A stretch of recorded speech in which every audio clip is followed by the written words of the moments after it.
ओम नमो भगवते वासुदेवाय। श्रीमद् भागवत महापुराण के चतुर्थ स्कंद में ध्रुव के वन गमन की कथा सुनाते हुए श्री मैत्रेय जी कहते हैं, हे शत्रुसूदन विदुर जी, सनकादि, नारद, ऋभु, हंस, अरुणी और यति ब्रह्मा जी के इन नैष्टिक ब्रह्मचारी पुत्रों ने गृहस्थाश्रम में प्रवेश नहीं किया, अतः उनके कोई संतान नहीं हुई। अधर्म भी ब्रह्मा जी का ही पुत्र था। उसकी पत्नी का नाम था मृषा। उसके दंभ नामक पुत्र और माया नाम की कन्या हुई। उन दोनों को नृति ले गया क्योंकि उसके कोई संतान न थी। दंभ और माया से लोभ और निकृति शठता का जन्म हुआ। उनसे क्रोध और हिंसा तथा उनसे कलह और उसकी बहन दुरुति गाली उत्पन्न हुए। साधु शिरोमणि, फिर दुरुति से कली ने भय और मृत्यु को उत्पन्न किया तथा उन दोनों के संयोग से यातना और निरय नरक का जोड़ा उत्पन्न हुआ। हे निष्पाप विदुर जी, इस प्रकार मैंने संक्षेप से तुम्हें प्रलय का कारण रूप यह अधर्म का वंश सुनाया। यह अधर्म का त्याग कराकर पुण्य संपादन में हेतु बनता है। अतएव इसका वर्णन 3 बार सुनकर मनुष्य अपने मन की मलिनता दूर कर देता है। हे कुरुनंदन, अब मैं श्री हरि के अंश ब्रह्मा जी के अंश से उत्पन्न हुए पवित्र कीर्ति महाराज स्वयंभू मणि के पुत्रों के वंश का वर्णन करता हूँ। महारानी शतरूपा और उसके पति स्वयंभू मनु से प्रियव्रत और उत्तानपाद, ये 2 पुत्र हुए। भगवान वासुदेव की कला से उत्पन्न होने के कारण ये दोनों संसार की रक्षा में तत्पर रहते थे। उत्तानपाद के सुनीति और सुरुचि नाम की 2 पत्नियां थीं। उनमें सुरुचि राजा को अधिक प्रिय थी। सुनीति, जिसका पुत्र ध्रुव था, उन्हें वैसी प्रिय नहीं थी। एक दिन राजा उत्तानपाद सुरुचि के पुत्र उत्तम को गोद में बिठाकर प्यार कर रहे थे। उसी समय ध्रुव ने भी गोद में बैठना चाहा, परंतु राजा ने उसका स्वागत नहीं किया। उस समय घमंड से भरी हुई सुरुचि ने अपनी सौत के पुत्र ध्रुव को महाराज की गोद में आने का यत्न करते देख उनके सामने ही उससे डाह भरे शब्दों में कहा, बच्चे, तू राज सिंहासन पर बैठने का अधिकारी नहीं है। तू भी राजा का ही बेटा है। इससे क्या हुआ? तुझको मैंने तो अपनी कोख में नहीं धारण किया। तू अभी नादान है। तुझे पता नहीं है कि तूने किसी दूसरी स्त्री के गर्भ से जन्म लिया है, तभी तो ऐसे दुर्लभ विषय की इच्छा कर रहा है। यदि तुझे राज सिंहासन की इच्छा है तो तपस्या करके परम पुरुष श्री नारायण की आराधना कर और उनकी कृपा से मेरे गर्भ में आकर जन्म ले। श्री मैत्रेय जी कहते हैं, हे विदुर जी, जिस प्रकार डंडे की चोट खाकर सांप फुफकार मारने लगता है, उसी प्रकार अपनी सौतेली माँ के कठोर वचनों से घायल होकर ध्रुव क्रोध के मारे लंबी लंबी सांसें लेने लगा। उसके पिता चुपचाप यह सब देखते रहे, मुंह से एक शब्द भी नहीं बोले। तब पिता को छोड़कर ध्रुव रोता हुआ अपनी माता के पास आया। उसके दोनों होंठ फड़क रहे थे और वह सिसक सिसक कर रो रहा था। सुनीति ने बेटे को गोद में उठा लिया और जब महल के दूसरे लोगों से अपनी सौत सुरुचि की कही हुई बातें सुनी, तब उसे भी बड़ा दुख हुआ। उसका धीरज टूट गया। वह दावानल से जली हुई बेल के समान शोक से संतप्त होकर मुरझा गई तथा विलाप करने लगी। सौत की बातें याद आने से उसके कमल सरीखे नेत्रों में आंसू भर आए। उस बेचारी को अपने दुख पारावार का कहीं अंत ही नहीं दिखाई देता था।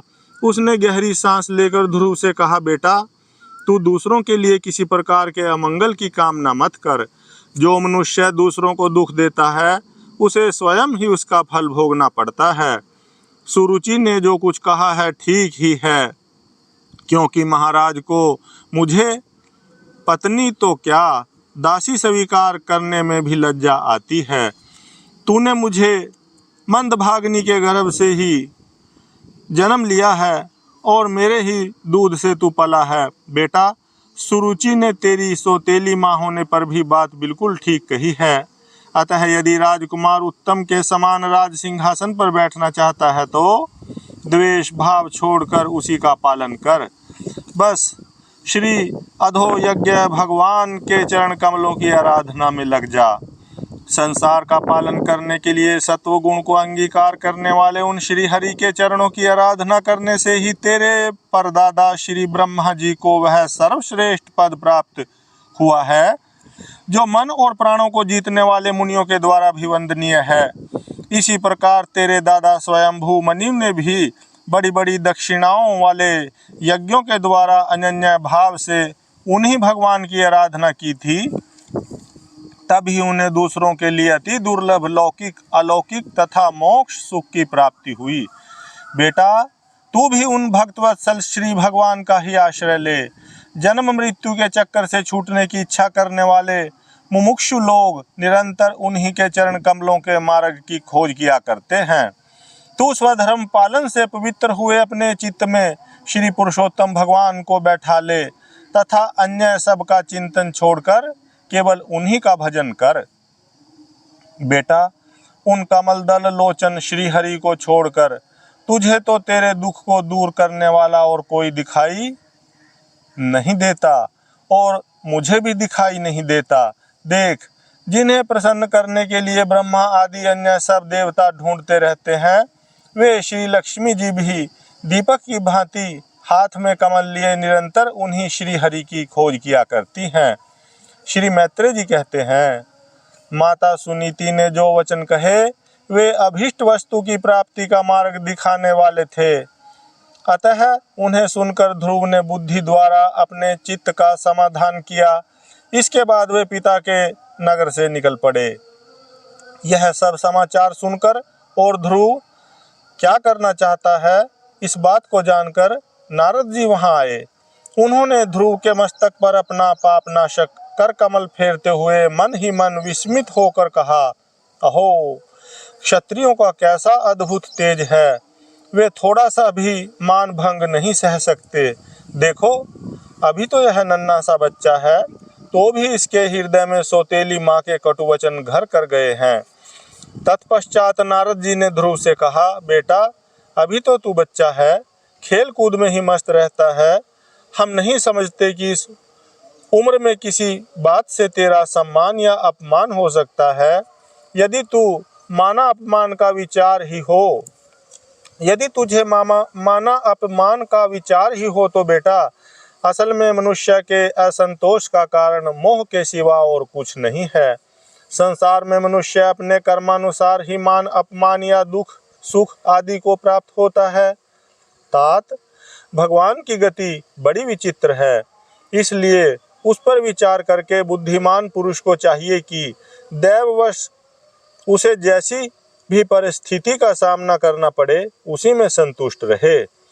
अब माता के उपदेश से तू योग साधना द्वारा जिन भगवान की कृपा प्राप्त करने चला है, मेरे विचार से साधारण पुरुषों के लिए उन्हें प्रसन्न करना बहुत ही कठिन है। योगी लोग अनेकों जन्मों तक अनासक्त रहकर समाधि योग के द्वारा बड़ी बड़ी कठोर साधनाएं करते रहते हैं, परंतु भगवान के मार्ग का पता नहीं पाते। इसलिए तू यह व्यर्थ का हठ छोड़ दे और घर लौट जा। बड़ा होने पर जब परमार्थ साधन का समय आवे तब उसके लिए प्रयत्न कर लेना। विधाता के विधान के अनुसार सुख दुख जो कुछ भी प्राप्त हो उसी में चित्त को संतुष्ट रखना चाहिए। यूं करने वाला पुरुष मोहमय संसार से पार हो जाता है। मनुष्य को चाहिए कि अपने से अधिक गुणवान को देखकर प्रसन्न हो, जो कम गुण वाला हो उस पर दया करे और जो अपने समान गुण वाला हो उससे मित्रता का भाव रखे। यूं करने से उसे दुख कभी नहीं दबा सकते। ध्रुव ने कहा, भगवान, सुख दुख से जिनका चित्त चंचल हो जाता है उन लोगों के लिए आपने कृपा करके शांति का यह बहुत अच्छा उपाय बतलाया, परंतु मुझ जैसे अज्ञानियों की दृष्टि यहाँ तक नहीं पहुँच पाती। इसके सिवा मुझे घोर क्षत्रिय स्वभाव प्राप्त हुआ है, अतएव मुझ में विनय का प्रायः अभाव है। सुरुचि ने अपने कटु वचन रूपी बाणों से मेरे हृदय को विदीर्ण कर डाला है, इसलिए उसमें आपका यह उपदेश नहीं ठहर पाता। हे ब्रह्मान, मैं उस पद पर अधिकार करना चाहता हूँ जो त्रिलोकी में सबसे श्रेष्ठ है तथा जिस पर मेरे बाप दादे और दूसरे कोई भी आरूढ़ नहीं हो सके हैं। आप मुझे उसी की प्राप्ति का कोई अच्छा सा मार्ग बतलाइए। आप भगवान ब्रह्मा जी के पुत्र हैं और संसार के कल्याण के लिए ही वीणा बजाते सूर्य की भांति त्रिलोकी में विचरा करते हैं। श्री मैत्रेय जी कहते हैं, ध्रुव की बात सुनकर भगवान नारद जी बड़े प्रसन्न हुए और उस पर कृपा करके इस प्रकार सदुपदेश देने लगे। श्री नारद जी ने कहा, बेटा, तेरी माता सुनीति ने तुझे जो कुछ बताया है वही तेरे लिए परम कल्याण का मार्ग है। भगवान वासुदेव ही वह उपाय हैं, इसलिए तू चित्त लगाकर उन्हीं का भजन कर। जिस पुरुष को अपने लिए धर्म, अर्थ, काम और मोक्ष रूप पुरुषार्थ की अभिलाषा हो, उसके लिए उनकी प्राप्ति का उपाय एकमात्र श्री हरि के चरणों का सेवन ही है। बेटा, तेरा कल्याण होगा। अब तू श्री यमुना जी के तटवर्ती परम पवित्र मधुवन को जा। वहाँ श्री हरि का नित्य निवास है। वहाँ श्री कालिंदी के निर्मल जल में तीनों समय स्नान करके नित्य कर्म से निवृत्त हो यथा विधि आसन बिछाकर स्थिर भाव से बैठना। फिर रेचक, पूरक और कुंभक 3 प्रकार के प्राणायाम से धीरे धीरे प्राण, मन और इंद्रिय के दोषों को दूर कर धैर्य युक्त मन से परम गुरु श्री भगवान का इस प्रकार ध्यान करना। भगवान के नेत्रों और मुख निरंतर प्रसन्न रहते हैं। उन्हें देखने से ऐसा मालूम होता है कि वे प्रसन्नता पूर्वक भक्त को वर देने के लिए उद्धत हैं। उनकी नासिका, भौहें और कपोल बड़े ही सुहावने हैं। वे सभी देवताओं में परम सुंदर हैं। उनकी तरुण अवस्था है। सभी अंग बड़े सुडोल हैं। लाल लाल होठ और रत्नारे नेत्र हैं। वे प्रण तजनों को आश्रय देने वाले अपार सुखदायक, शरणागत वत्सल और दया के समुद्र हैं। उनके वक्षस्थल में श्री वत्स का चिन्ह है। उनका शरीर सजल जल घर के समान श्याम वर्ण है। वे परम पुरुष श्याम सुंदर गले में वनमाला धारण किए हुए हैं और उनकी 4 भुजाओं में शंख, चक्र, गदा एवं पद्म सुशोभित हैं।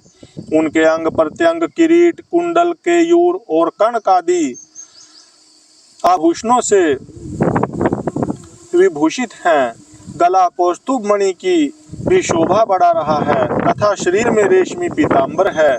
उनके कट प्रदेश में कांचन की करधनी और चरणों में स्वर्णमय नूपुर पैजनी सुशोभित है।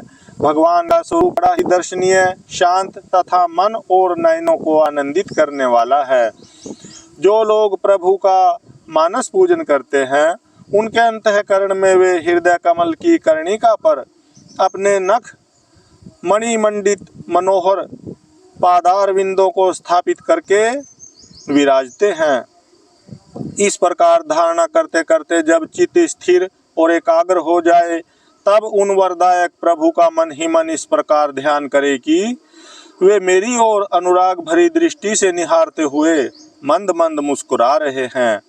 भगवान की मंगलमयी मूर्ति का इस प्रकार निरंतर ध्यान करने से मन शीघ्र ही परमानंद में डूबकर तल्लीन हो जाता है और फिर वहां से लौटता नहीं। राजकुमार, इस ध्यान के साथ जिस परम गुह्य मंत्र का जप करना चाहिए वह भी बतलाता हूँ, सुन। इसका 7 रात जप करने से मनुष्य आकाश में विचरने वाले सिद्धों का दर्शन कर सकता है। वह मंत्र है, ओम नमो भगवते वासुदेवाय। ओम नमो भगवते वासुदेवाय। किस देश और किस काल में कौन वस्तु उपयोगी है, इसका विचार करके बुद्धिमान पुरुष को इस मंत्र के द्वारा तरह तरह की सामग्रियों से भगवान की द्रव्यमयी पूजा करनी चाहिए।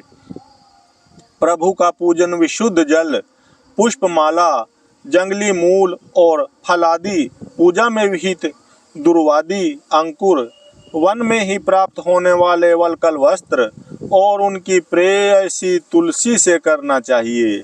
यदि शिला आदि की मूर्ति मिल सके तो उसमें, नहीं तो पृथ्वी या जल आदि में ही भगवान की पूजा करे। सर्वदा संयत चित, मननशील, शांत और मौन रहे तथा जंगली फल मूल आदि का परिमित आहार करे।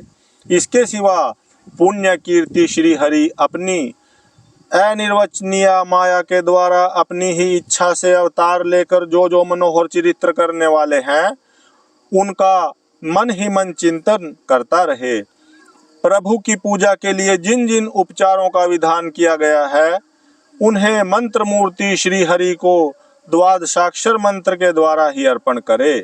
इस प्रकार जब हृदय स्थित हरि का मन, वाणी और शरीर से भक्ति पूर्वक पूजन किया जाता है, तब वे निश्चल भाव से भली भांति भजन करने वाले अपने भक्तों के भाव को बढ़ा देते हैं और उन्हें उनकी इच्छा के अनुसार धर्म, अर्थ, काम अथवा मोक्ष रूप कल्याण प्रदान करते हैं। यदि उपासक को इंद्रिय संबंधी भोगों से वैराग्य हो गया हो तो वह मोक्ष प्राप्ति के लिए अत्यंत भक्ति पूर्वक अविच्छिन्न भाव से भगवान का भजन करे। श्री नारद जी से इस प्रकार उपदेश पाकर राजकुमार ध्रुव ने परिक्रमा करके उन्हें प्रणाम किया। तदंतर उन्होंने भगवान के चरण चिन्हों से अंकित परम पवित्र मधुवन की यात्रा की। ध्रुव के तपोवन की ओर चले जाने पर नारद जी महाराज उत्तानपाद के महल में पहुंचे। राजा ने उनकी यथा योग्य उपचारों से पूजा की। तब उन्होंने आराम से आसन पर बैठकर राजा से पूछा। श्री नारद जी ने कहा, राजन, तुम्हारा मुख सूखा हुआ है, तुम बड़ी देर से किस सोच विचार में पड़े हो। तुम्हारे धर्म, अर्थ और काम में से किसी में कोई कमी तो नहीं आ गई। राजा ने कहा, ब्रह्मान, मैं बड़ा ही स्त्रीण और निर्दय हूँ। हाय, मैंने अपने 5 वर्ष के नन्हे से बच्चे को उसकी माता के साथ घर से निकाल दिया। मुनिवर, वह बड़ा ही बुद्धिमान था। उसका कमल सा मुख भूख से कुम्हला गया होगा। वह थककर कहीं रास्ते में पड़ गया होगा। ब्रह्मान, उस असहाय बच्चे को वन में कहीं भेड़िए न खा जाए। अहो, मैं कैसा स्त्री का गुलाम हूँ। मेरी कुटिलता तो देखिए। वह बालक प्रेमवश मेरी गोद में चढ़ना चाहता था, किंतु मुझ दुष्ट ने उसका तनिक भी आदर नहीं किया। श्री नारद जी ने कहा, राजन, तुम अपने बालक की चिंता मत करो। उसके रक्षक भगवान हैं। तुम्हें उसके प्रभाव का पता नहीं है। उसका यश सारे जगत में फैल रहा है।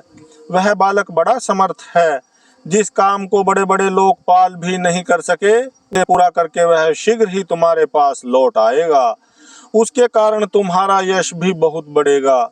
श्री मैत्रेय जी कहते हैं, देवर्षि नारद जी की बात सुनकर महाराज उत्तानपाद राजपाट की ओर से उदासीन होकर निरंतर पुत्र की ही चिंता में रहने लगे। इधर ध्रुव जी ने मधुवन में पहुंचकर यमुना जी में स्नान किया और उस रात पवित्रता पूर्वक उपवास करके श्री नारद जी के उपदेशानुसार एकाग्रचित से परम पुरुष श्री नारायण की उपासना आरंभ कर दी। उन्होंने 3 रात्रि के अनंतर से शरीर निर्वाह के लिए केवल कैथ और बेर के फल खाकर श्री हरि की उपासना करते हुए 1 मास व्यतीत किया। दूसरे महीने में उन्होंने 6 दिन के पीछे सूखे घास और पत्ते खाकर भगवान का भजन किया। तीसरा महीना 9 दिन पर केवल जल पीकर समाधि योग के द्वारा श्री हरि की आराधना करते हुए बिताया। चौथे महीने में उन्होंने श्वास को जीतकर 12 दिन में के बाद केवल वायु पीकर ध्यान योग द्वारा भगवान की आराधना की। 5वां मास लगने पर राजकुमार ध्रुव श्वास को जीतकर पर ब्रह्मा का चिंतन करते हुए एक पैर से खंबे के समान निश्चल भाव से खड़े हो गए।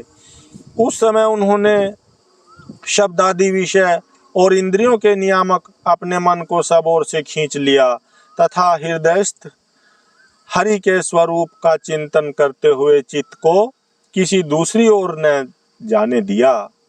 जिस समय उन्होंने महदादि संपूर्ण तत्वों के आधार तथा प्रकृति और पुरुष के भी अधीश्वर पर ब्रह्मा की धारणा की, उस समय उनके तेज को न सह सकने के कारण तीनों लोग कांप उठे। जब राजकुमार ध्रुव एक पैर से खड़े हुए तब उनके अंगूठे से दबकर आधी पृथ्वी इस प्रकार झुक गई जैसे किसी गजराज के चढ़ जाने पर नाव पद पद पर दाईं बाईं ओर डगमगाने लगती है। ध्रुव जी अपने इंद्रिय द्वार तथा प्राणों को रोककर अनन्य बुद्धि से विश्वात्मा श्री हरि का ध्यान करने लगे। इस प्रकार उनकी समष्टि प्राण से अभिन्नता हो जाने के कारण सभी जीवों का श्वास पर श्वास रुक गया। इससे समस्त लोक और लोकपालों को बड़ी पीड़ा हुई और वे सब घबराकर श्री हरि की शरण में गए।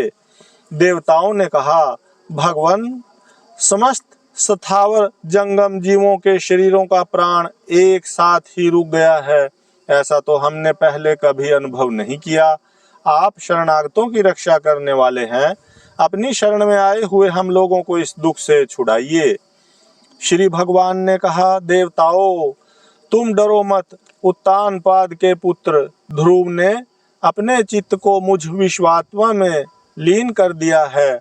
इस समय मेरे साथ उसकी अभेद धारणा सिद्ध हो गई है। इसी से उसके प्राण निरोध से तुम सबका प्राण भी रुक गया है। अब तुम अपने अपने लोकों को जाओ, मैं उस बालक को इस दुष्कर तप से निवृत्त कर दूंगा। हरि ओम तत्सत, हरि ओम तत्सत, हरि ओम तत्सत। ओम नमो भगवते वासुदेवाय।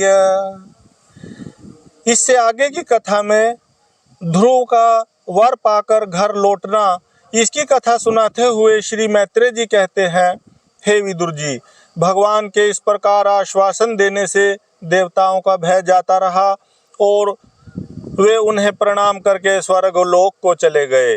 तदंतर विराट स्वरूप भगवान गरुड़ पर चढ़कर अपने भक्त को देखने के लिए मधुवन में आए। उस समय ध्रुव जी तीव्र योग अभ्यास से एकाग्र हुई बुद्धि के द्वारा भगवान की बिजली के समान दैदीप्यमान जिस मूर्ति का अपने हृदय कमल में ध्यान कर रहे थे, वह सहसा विलीन हो गई। इससे घबराकर उन्होंने ज्यों ही नेत्र खोले कि भगवान के उसी रूप को बाहर अपने सामने खड़ा देखा।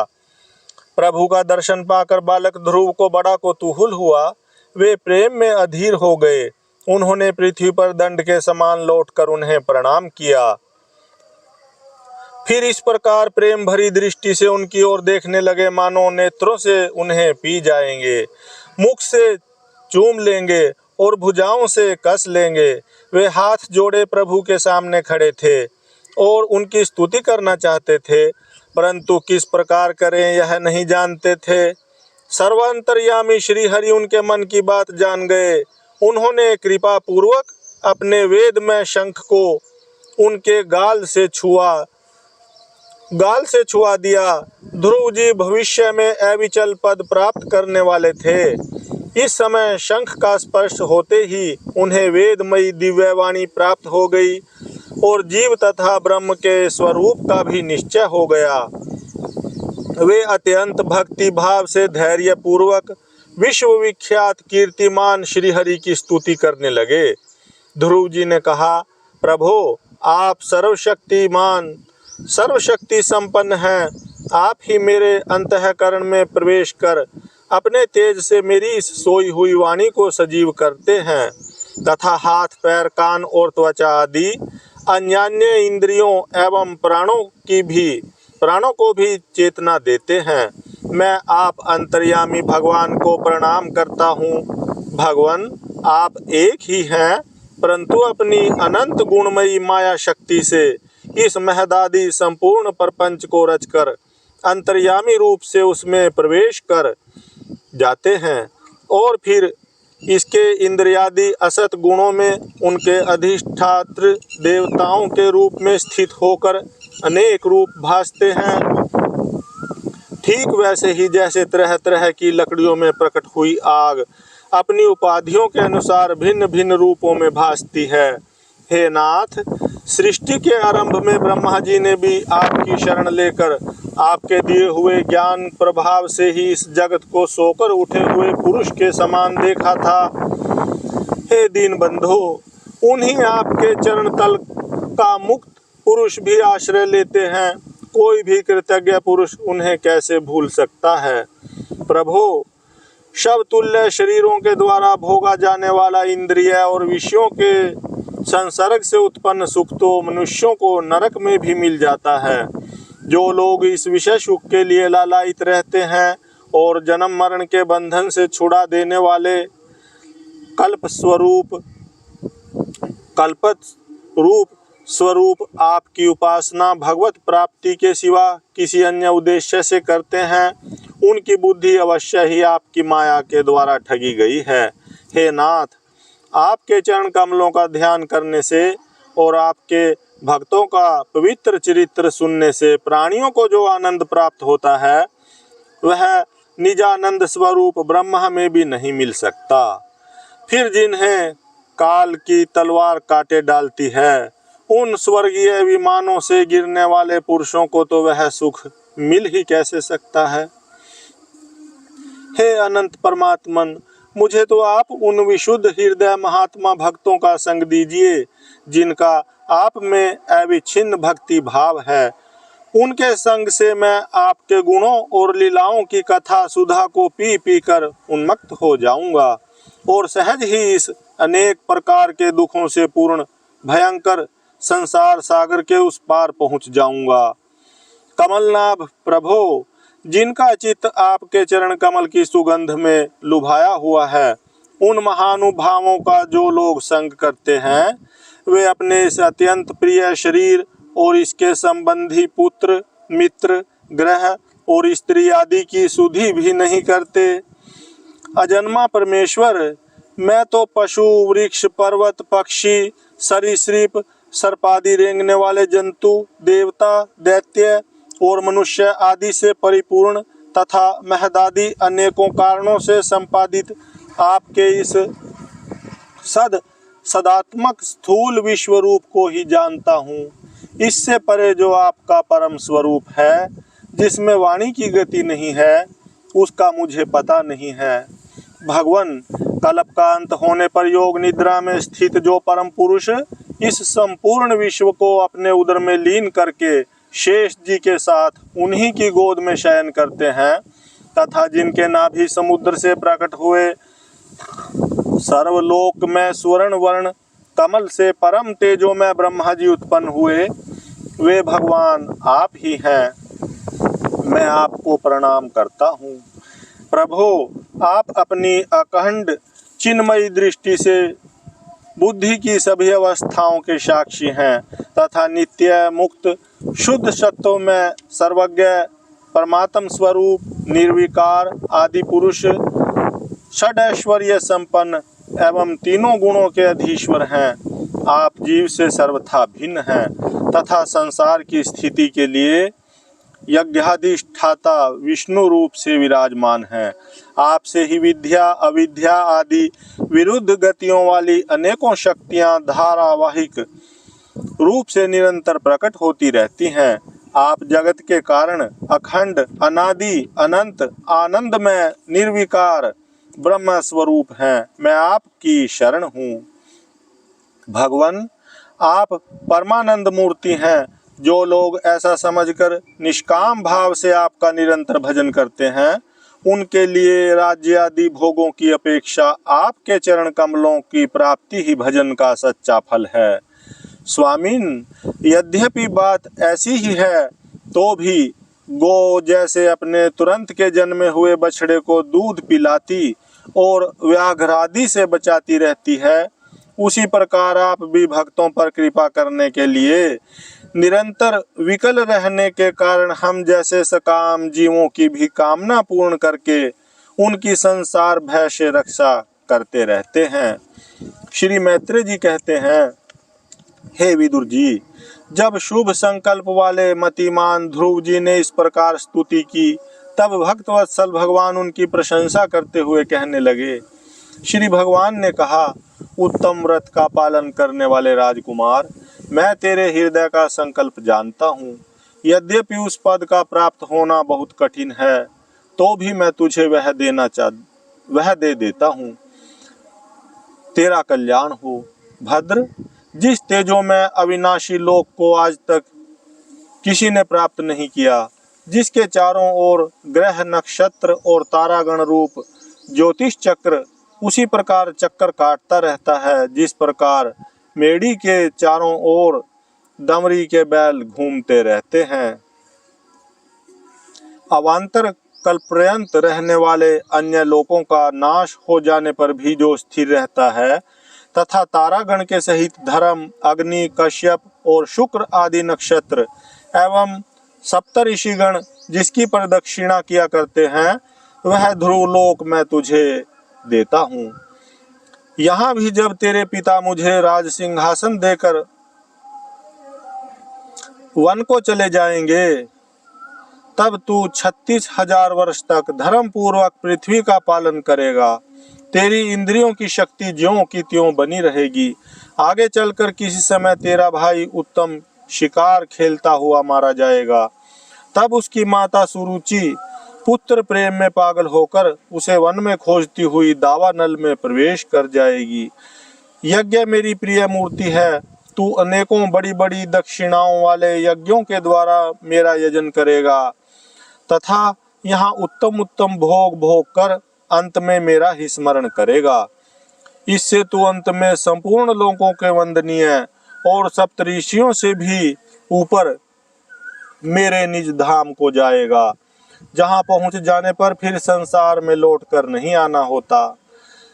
श्री मैत्रेय जी कहते हैं, बालक ध्रुव से इस प्रकार पूजित हो और उसे अपना पद प्रदान कर भगवान श्री गरुड़ध्वज उसके देखते देखते अपने लोक को चले गए। प्रभु की चरण सेवा से संकल्पित वस्तु प्राप्त हो जाने के कारण यद्यपि ध्रुव जी का संकल्प तो निवृत्त हो गया, किंतु उनका चित्त विशेष प्रसन्न नहीं हुआ। फिर वे अपने नगर को लौट आए। विदुर जी ने पूछा, ब्रह्मान, मायापति श्री हरि का परम पद तो अत्यंत दुर्लभ है और मिलता भी उनके चरण कमलों की उपासना से ही है। ध्रुव जी भी सारासार का पूर्ण विवेक रखते थे, फिर एक ही जन्म में उस परम पद को पा लेने पर भी उन्होंने अपने को अकृतार्थ क्यों समझा।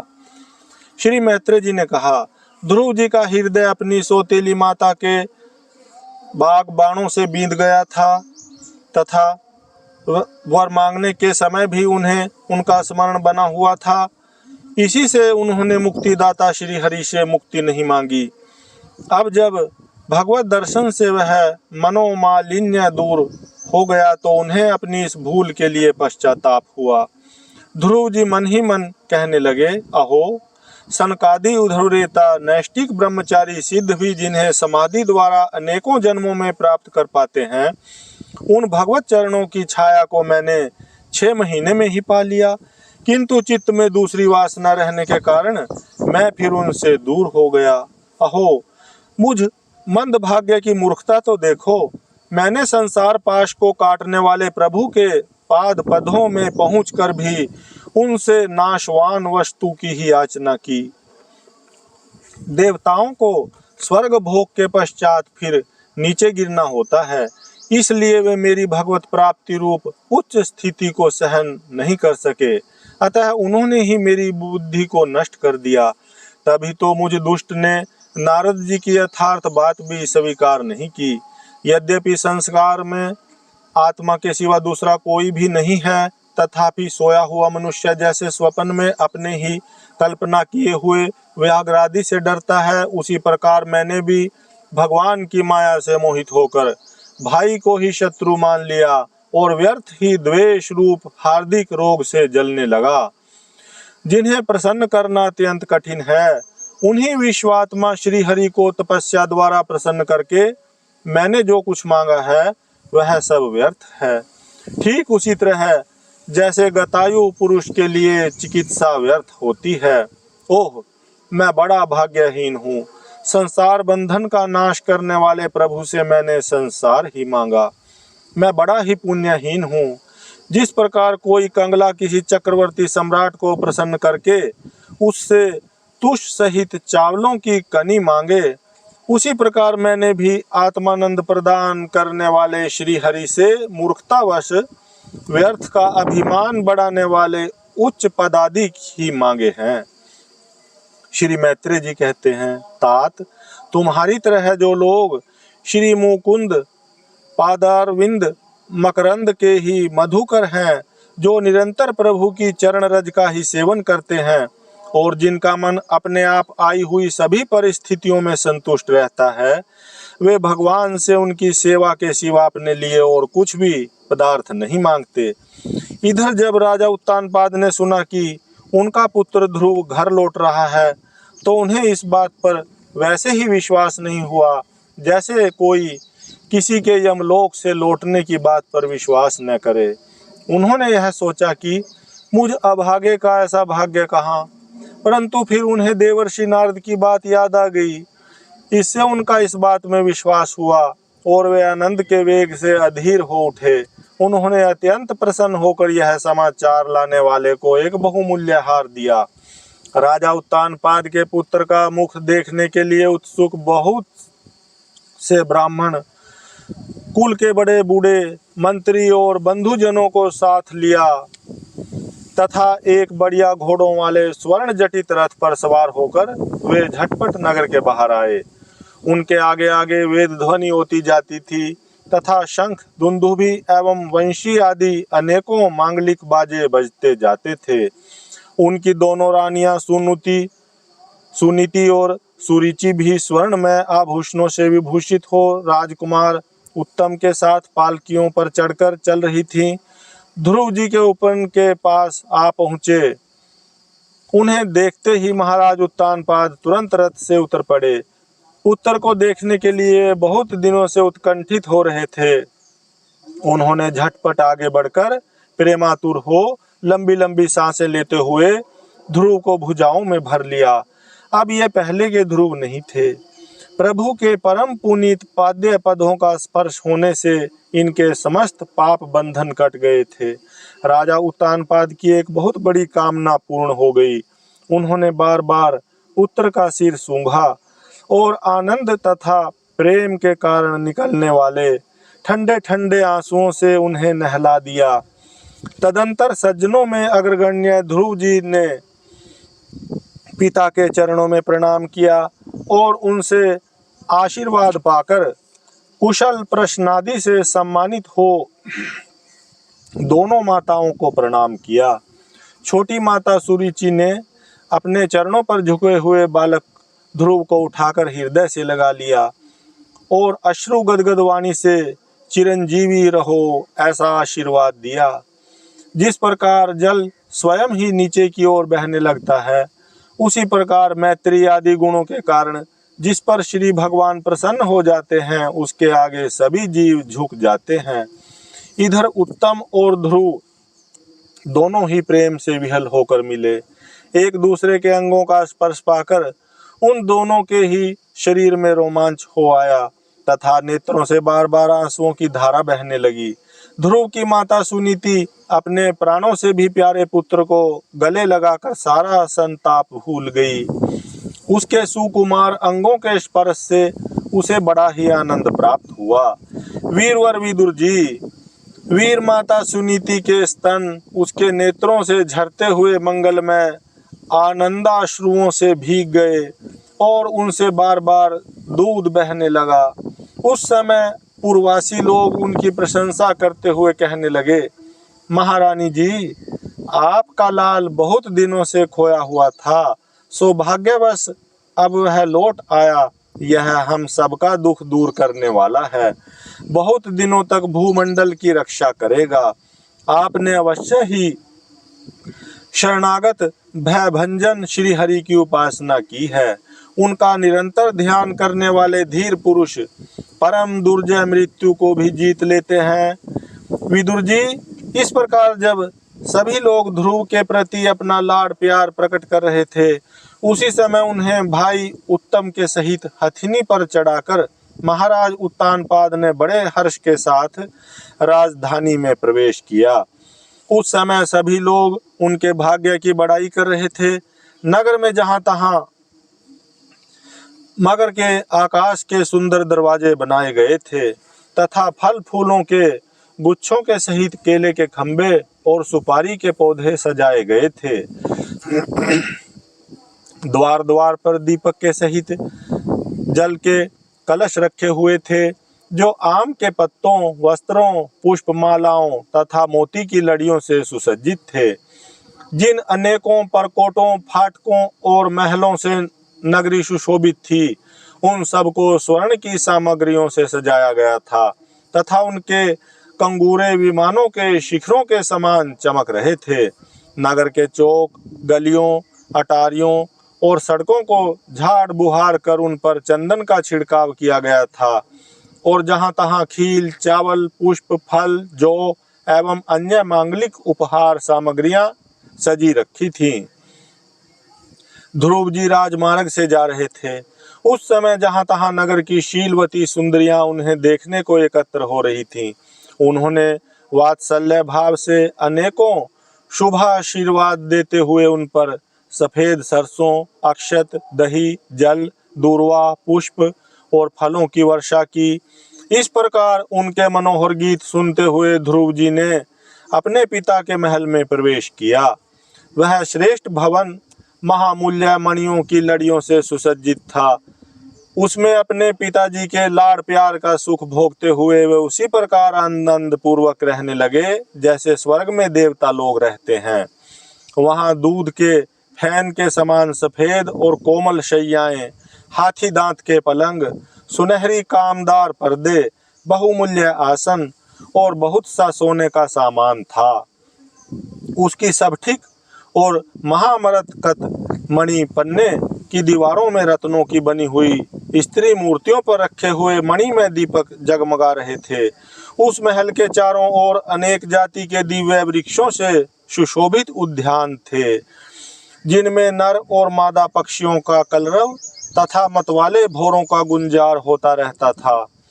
उन बगीचों में वैदुर्यमणि पुखराज की सीढ़ियों से सुशोभित बावलियां थीं, जिनमें लाल, नीले और सफेद रंग के कमल खिले रहते थे तथा हंस, कारंडव, चकवा एवं सारस आदि पक्षी क्रीड़ा करते रहते थे। राजर्षि उत्तानपाद ने अपने पुत्र के अति अद्भुत प्रभाव की बात देवर्षि नारद से पहले ही सुन रखी थी। अब उसे प्रत्यक्ष वैसा ही देखकर उन्हें बड़ा आश्चर्य हुआ। फिर यह देखकर कि अब ध्रुव तरुण अवस्था को प्राप्त हो गए हैं, अमात्य वर्ग उन्हें आदर की दृष्टि से देखते हैं तथा प्रजा का भी उन पर अनुराग है। उन्होंने उन्हें निखिल भूमंडल के राज्य पर अभिषिक्त कर दिया और आप वृद्धावस्था आई जानकर आत्म स्वरूप का चिंतन करते हुए संसार से विरक्त होकर वन को चल दिए। हरि ओम तत्सत, हरि ओम तत्सत, हरि ओम तत्सत।